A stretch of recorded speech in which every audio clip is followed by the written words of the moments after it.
EMI అనేది తీసుకున్నప్పుడు 100% కట్టుకోవడం అనేది బాధ్యత బారోది. ఇప్పుడు ఎన్బిఎఫ్సి లోన్స్ ఇస్తున్నాయి, మేనేజర్ ఎగ్జిక్యూటివ్ లేదా వావా డిపార్ట్మెంట్ వాళ్ళు ఫాలోఅప్ చేసి ఈఎంఐ కట్టించుకున్నది ఒకటి. కొంతమంది చూద్దాంలే చేద్దాంలే కట్టుకుందాం అని వాళ్ళు కొంతమంది.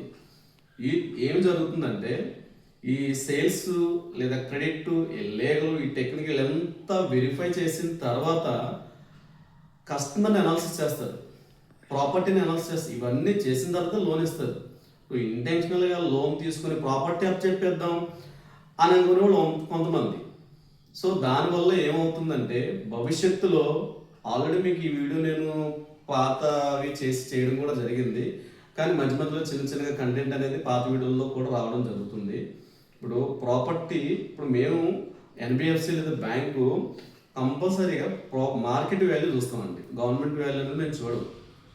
మార్కెట్ వాల్యూ, గవర్నమెంట్ వాల్యూ ఉదాహరణ 10 లక్షలు ప్రాపర్టీ వాల్యూ ఉంటే మార్కెట్ వాల్యూ చుట్టుపక్కల జరిగేది ఒక 3 లక్షలు 4 లక్షలు అట్లీస్ట్ 15 లక్షలు ఈ టైప్లో ఉంటుంది. మేమేం చేస్తామంటే ప్రస్తుతం తిల్లి ఈ రోజు వరకే చూస్తాం.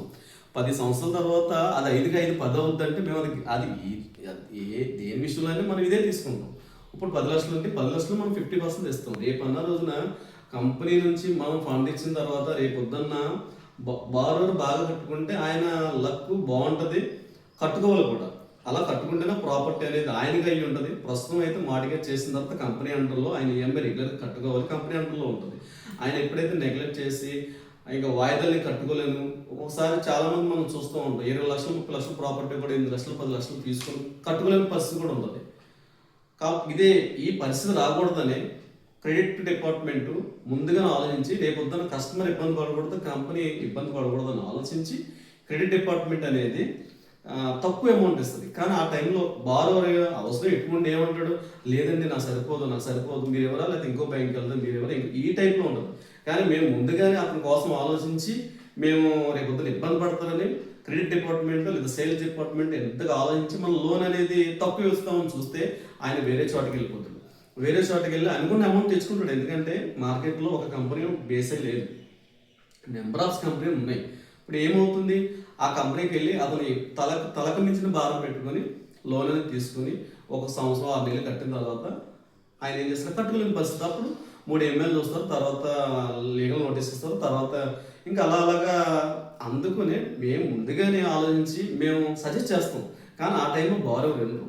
ఎందుకంటే ఆయన అలా చేసుకోవాలని రాసి ఉందో ఏమో తెలియదు కాబట్టి అలా జరుగుతూ ఉంటుంది. కాబట్టి ఇన్ని ఉంటాయి. కాబట్టి నేను ఫైనల్గా చెప్పేది ఏంటంటే మీరు అనుకున్నంత ఈజీగా ఈరోజు ఏ బ్యాంకులు కూడా అంత ఈజీగా లోన్స్ అనేది ఇవ్వవు. కాబట్టి మీరు ఆల్రెడీ మెచ్యూర్గా ఉన్నారు, మీరు బారోవర్స్ చాలా మెచ్యూర్గా ఉన్నారు.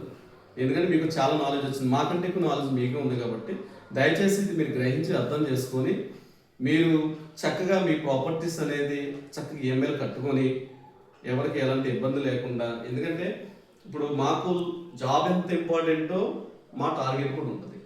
జాబ్ని మేము నిలబెట్టుకోవాలంటే టార్గెట్ కూడా రీచ్ అవ్వాలి.